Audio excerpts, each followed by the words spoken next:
Hello everyone. तो इस video में हम आस्था आईएएस का जो जीएस पेपर 1 का नोट्स है बीपीएससी मेंस के लिए, उस नोट से हम जनजातीय विद्रोह को पढ़ेंगे। जनजातीय विद्रोह में आपके सिलेबस में अगर आप देखेंगे तो बिरसा मुंडा विद्रोह और संथाल विद्रोह से क्वेश्चन पूछा जाता है। कभी कभी जनजातीय विद्रोह को लेकर भी क्वेश्चन पूछा जाता है। तो इन तीनों टॉपिक को हम इस वीडियो में डिस्कस करेंगे आस्था आईएएस के नोट से। तो जनजातीय विद्रोह में हमें 3 चीज़ों को पढ़ना है। पहला है कारण। तो कारण क्या था? इनकी निजी संपत्ति को हड़प लिया गया था, इनसे अनुबंधित मजदूरी करवाई जाती थी। इसके प्रतिरोध के तरीकों के बारे में पढ़ेंगे और इसका स्वरूप क्या है इसके बारे में पढ़ेंगे। तो जनजाति लोग पहाड़ियों तथा जंगलों के सुदूर प्रदेशों में बसते थे तथा सदियों से इन क्षेत्रों में किसी बाह्य हस्तक्षेप के बिना स्थापित थे। भारतीय शासक साधारणतः इनके मामले में हस्तक्षेप नहीं करते थे, किंतु इन क्षेत्रों में जब ब्रिटिश शासन का विस्तार हुआ तो उनके मामले में ब्रिटिश हस्तक्षेप प्रारंभ हो गया। यानी कि जनजाति जो लोग थे वो पहाड़ी और जंगलों के सुदूर प्रदेशों में बसते थे और पहले इनके इनके जो क्षेत्र थे इनमें कोई भी बाह्य हस्तक्षेप नहीं था। जो राजा भी थे, शासन काल था भारतीय शासकों का, तो इनमें भी इनके मामले में वो लोग हस्तक्षेप नहीं करते थे। लेकिन जब ब्रिटिश का शासन का विस्तार हुआ तो वो क्या किए कि अब जनजातीय मामलों में उनका हस्तक्षेप शुरू हो गया। इसका एक महत्वपूर्ण कारण था कि औपनिवेशिक सरकार के द्वारा अधिक से अधिक संसाधनों के दोहन का प्रयास किया गया, जिसमें जनजातियों के जीवन में हस्तक्षेप हुआ, जो जनजातीय विद्रोह का कारण बना। तो औपनिवेशिक सरकार क्या चाहती थी कि ज़्यादा से ज़्यादा संसाधनों का दोहन किया जाए भारत से, और उससे क्या हुआ कि जनजातियों के क्षेत्र में भी संसाधनों के दोहन के लिए उनके जीवन में हस्तक्षेप किया गया अंग्रेजों के द्वारा, ब्रिटिश के द्वारा, और यही जो था ये जनजातीय विद्रोह का कारण बना। जनजातीय क्षेत्र में सामुदायिक संपत्ति की अवधारणा थी, किंतु ब्रिटिश शासकों के द्वारा उनके ऊपर निजी संपत्ति की अवधारणा को आरोपित किया गया। ब्रिटिशों के द्वारा जनजातीय क्षेत्रों में जमींदार, ठेकेदार एवं साहूकार जैसे शोषक समूहों को स्थापित किया गया। यानी कि कम्युनिटी में रहकर वो अपना जमीन रखते थे। पूरे एक कम्युनिटी की कोई एक जमीन होती थी। लेकिन जब ब्रिटिश शासक आए तो उनके ऊपर निजी संपत्ति की अवधारणा आरोपित कर दिए और उनके क्षेत्र में जमींदार, ठेकेदार और साहूकार जैसे शोषक जो समूह थे उनको स्थापित किया गया। जनजातीय लोगों को अनुबंधित श्रमिक के रूप में सैनिक शिविर अथवा बागान उद्योगों में श्रमिक की तरह लगा दिया गया। सरकार के द्वारा जनजातीय क्षेत्रों में अफीम की खेती पर पाबंदी लगा दी गई। साथ ही देसी शराब के निर्माण पर अवकारी लगा दी गई। तो जनजातीय जो क्षेत्र थे इसमें अफीम की खेती पर पाबंदी लगा दिया गया और देसी शराब के निर्माण पर भी अवकारी लगा दी गई। झूम खेती पर पाबंदी लगा दी गई। तो झूम खेती क्या होती है? एक जगह पे खेती करना, फिर जब वहाँ से फसल निकाल दिया जाए तो उस फसल का अवशेष को जलाकर फिर दूसरे जगह की खेती करना, तो इसे झूम खेती कहा जाता है। तो जनजाति लोग ये झूम खेती ही किया करते थे। एक ज़मीन पे फसल उगा के फिर उस ज़मीन को छोड़ के कुछ दूसरे ज़मीन पे वो फसल उगाते थे। तो इस खेती पर भी पाबंदी लगा दी गई। ईसाई मिशनरीज के द्वारा धर्म प्रचार में जनजाति लोग चिढ़ गए थे। तो जो धर्म प्रचार किया जाता था ईसाई मिशनरीज के द्वारा, उनका धर्म परिवर्तन कराया जा रहा था जबरन, तो इससे भी जनजाति समुदाय के लोग थे वो चिढ़ गए थे। जनजाति प्रतिरोध के प्रकार। तो जनजाति जो प्रतिरोध किया गया था इसके कितने प्रकार थे? तो जनजाति प्रतिरोध के 2 प्रकार थे। पहला है साधारणतः यह अकस्मात विद्रोह का रूप लेता था तथा ज्वालामुखी तरह विस्फोट कर शांत हो जाता था। इन विद्रोहों का आधुनिक विचारधारा का समर्थन प्राप्त नहीं था। इसी प्रकार इस प्रतिरोध में या तो धर्म अथवा मसीहावादी दृष्टिकोण का सहारा लिया गया। यानी कि जो पहला जो कारण है कि अचानक से विद्रोह किया जाता था ज्वालामुखी की तरह और फिर ये विद्रोह शांत हो जाता था। यानी कि कोई भी आधुनिक विचारधारा का इसमें समर्थन नहीं था, विद्रोह किया जाता था लेकिन विद्रोह तो जल्दी ही शांत हो जाता था। दूसरा है आंतरिक धार्मिक एवं सामाजिक सुधार भी विद्रोह का एक रूप बन गया। यह ईसाई मिशनरियों के धर्म प्रचार के नीति के विरुद्ध एक स्वाभाविक प्रतिक्रिया थी। यानी कि जो धार्मिक सुधार किए जाने लगे, उनके क्षेत्रों में आंतरिक हस्तक्षेप किया जाने लगा, ईसाई मिशनरियों के द्वारा जो धर्म प्रचार की नीति अपनाई गई इसके विरुद्ध भी एक स्वाभाविक तरीके से एक विरोध किया गया, प्रतिरोध किया गया। तो ये भी एक स्वाभाविक प्रतिक्रिया थी। जनजाति विद्रोह का स्वरूप क्या था? तो इन आंदोलन एवं विद्रोह पर दृष्टि रखने से यह ज्ञात होता है कि ये किसी स्पष्ट विचारधारा अथवा कार्यक्रम से प्रेरित नहीं थे, अपितु तत्कालीन कष्ट निवारण उद्देश्य से प्रेरित थे। साथ ही ये अपनी ये अपने संगठन निर्माण में धार्मिक तथा मसीहावादी दृष्टिकोण का सहारा लिया। यानी कि ये जो विद्रोह थे, जो जनजातीय विद्रोह किए गए थे, तो ये किसी स्पष्ट विचारधारा धारा से प्रेरित नहीं थे। किसी स्पष्ट विचारधारा से ये प्रेरित नहीं, यानी कि कोई स्थायी इनका विरोध करने का कारण कोई नहीं था। ये तत्कालीन कष्ट निवारण के लिए विद्रोह करते थे। यानी कि जो अभी इनको जो प्रॉब्लम होती थी उसके लिए ये विद्रोह करते थे। साथ ही ये अपने संगठन निर्माण में धार्मिक तथा मसीहावादी दृष्टिकोण का सहारा लिया। इसके बाद भी हम इन्हें पश्चिममुखी नहीं कह सकते, क्योंकि जनजाति लोग अच्छा आधुनिक विचारधारा से प्रेरित नहीं थे।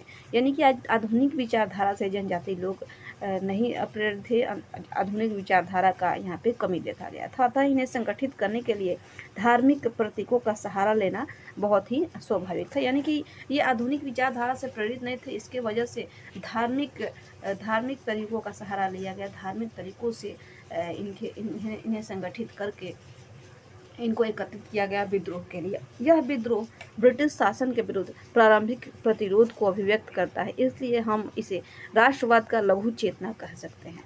तो ये ब्रिटिश शासन के विरुद्ध प्रारंभिक प्रतिरोध था और इस वजह से इसे राष्ट्रवाद का लघु चेतना कहा जा सकता है। अब है संथाल विद्रोह। तो संथाल विद्रोह का आरंभ 1855-56 में हुआ था। इसका प्रभाव भागलपुर से लेकर झारखंड तक महसूस किया गया और इसने ब्रिटिश शासकों को अपने प्रशासनिक नीतियों में परिवर्तन लाने पर बाध्य कर दिया। तो भागलपुर यानी कि पहले झारखंड और बिहार तो एक ही में थे, तो भागलपुर से लेकर झारखंड तक इस विद्रोह का फैलाव देखा गया, इस विद्रोह को महसूस किया गया और इस विद्रोह जो था, संथाल विद्रोह था, इसने ब्रिटिश शासकों को अपने प्रशासनिक नीतियों में परिवर्तन लाने पर मजबूर कर दिया।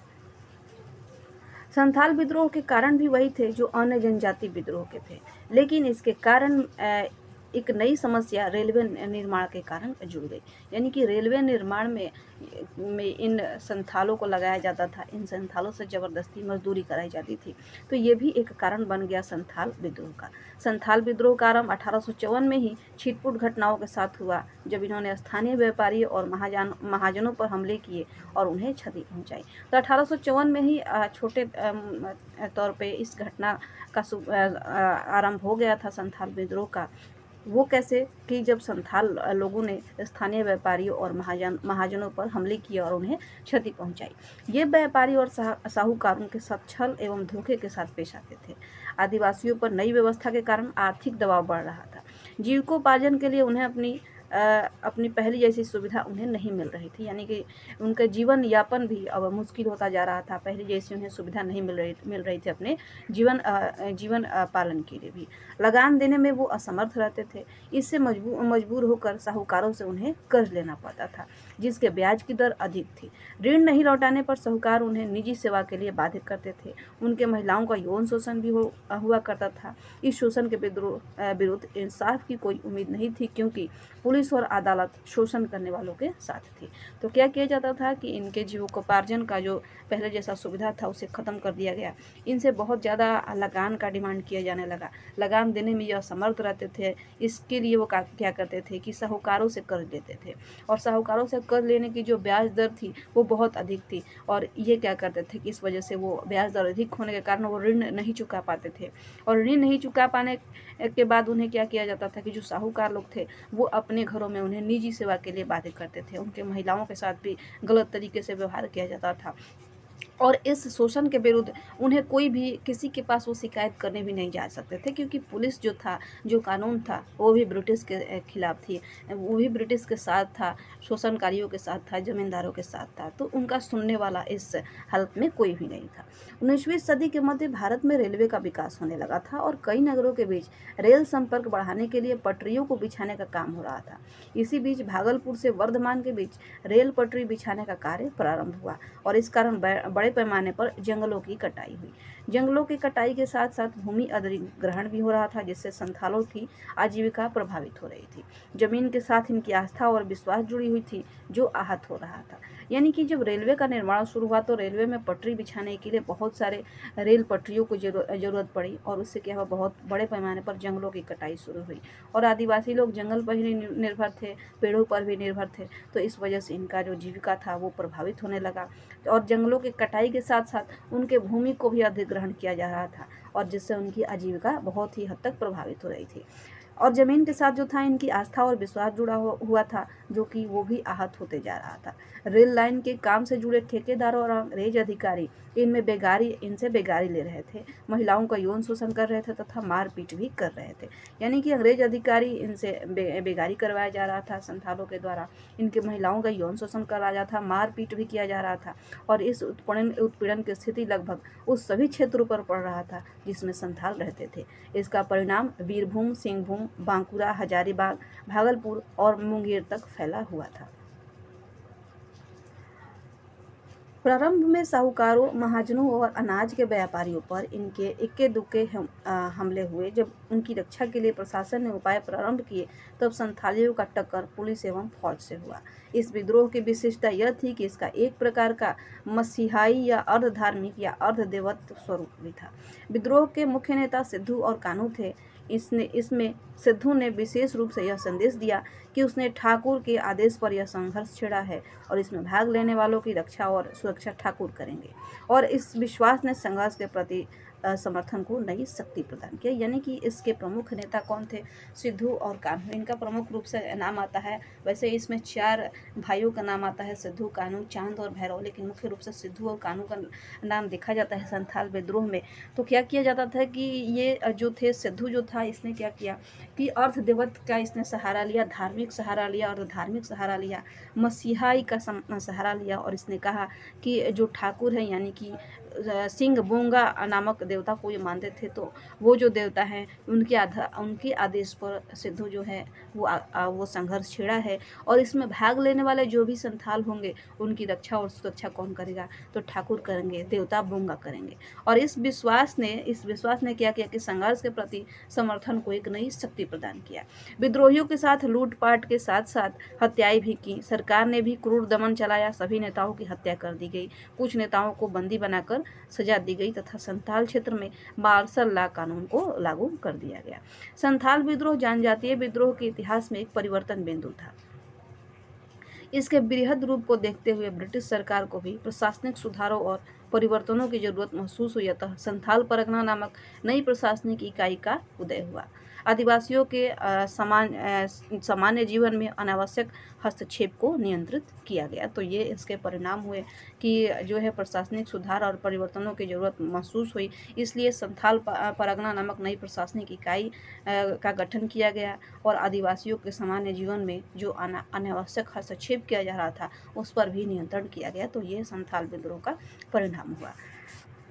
अब नेक्स्ट है मुंडा विद्रोह। तो मुंडा विद्रोह एक सुधारवादी प्रयास के रूप में आरंभ हुआ। इस विद्रोह के संस्थापक बिरसा का जन्म 1875 ईस्वी में रांची के चालकंद गांव में हुआ था।